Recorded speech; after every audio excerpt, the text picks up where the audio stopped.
tingnan mo yung mga artista ngayon, yung mga bata. Bata pa lang, operada na, retokada na. Totoo naman. Diba? Tapos, pag lahat sila bumati sa akin, parang, di ba yung bumati sa akin kanina, sabi ni Pique, hindi Mars yung isa yun. Hindi, yun yung nag-hello kanina, hindi, yung iba yun. Sabi ko, bakit kasi pare-pareho yung mukha nila? Sabi, baka naman pare-pareho yung makeup artist, pare-pareho yung doktor. But you'll be surprised naman, di ba? Pare-pareho sila ng cheekbones, pare-pareho ng ilong, pare-pareho ng chin augmentation. Sabi ko, bakit nung panahon namin, it's either maganda ka, artista ka. Or pinabili ko ng suka, naging artista ka, komedyante ka. Ngayon, kahit maubod ka ng shongs, pwede ka na, di ba? O, ano ba nauuso ngayon? The before and after. Ayoko namang malagay sa before and after. Tingnan mo yung before and after ko, yun pa rin.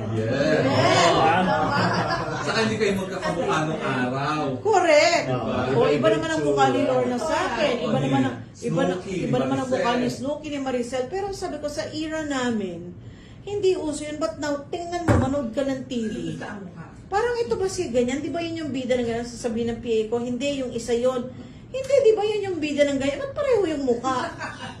Kasi nga, pareho yung doktor. But I didn't name names.